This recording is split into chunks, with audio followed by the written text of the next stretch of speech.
चौथा अध्याय श्लोक संख्या 3 और 4। श्री भगवान कहते हैं, मैंने समझ कर यह पुरातन युग श्रेष्ठ रहस्य है, तुझसे कहा सब क्योंकि तू मम भक्त और वयस्य है। अर्जुन ने कहा,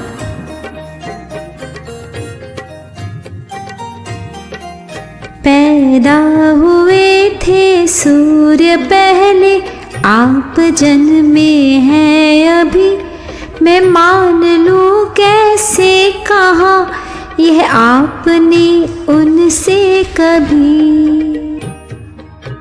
यह श्लोक स्पष्ट करता है कि श्री कृष्ण द्वारा अर्जुन को दिया गया ज्ञान एक अत्यंत गूढ़ और दिव्य विज्ञान है, जिसे केवल वही समझ सकता है जिसमें उपयुक्त योग्यता हो।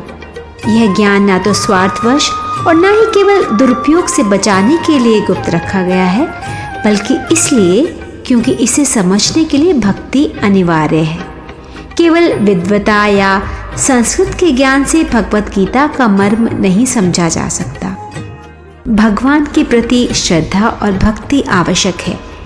भक्ति जीव के हृदय में छिपे द्वेष को नष्ट कर उसे भगवान का अंश और दास होने की वास्तविक स्थिति स्वीकार करने योग्य बनाती है। अर्जुन भगवान का परम भक्त और मित्र था, इसलिए वह इस दिव्य ज्ञान का अधिकारी बना। अर्जुन ने सख्य भाव से भगवान की उपासना की, इसलिए श्री कृष्ण ने उसे अपना परम मित्र और भक्त कहा। इस श्लोक का संदेश यह भी है कि भक्ति के बिना किए गए गीता के भाष्य अपूर्ण होते हैं, क्योंकि भक्तिहीन व्यक्ति गीता के वास्तविक और दिव्य अर्थ को समझने में सक्षम नहीं होता।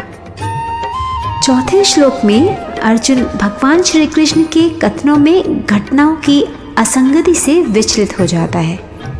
सूर्य देवता का अस्तित्व सृष्टि के प्रारंभ से ही है, जबकि श्री कृष्ण ने अभी इस संसार में जन्म लिया है। यदि श्री कृष्ण वसुदेव और देवकी के पुत्र हैं, तब उनका ये कहना कि उन्होंने इस ज्ञान को विवस्वान सूर्यदेव को दिया था, अर्जुन को असंगत प्रतीत होता है। इसलिए वह इसकी सत्यता को जानना चाहता है।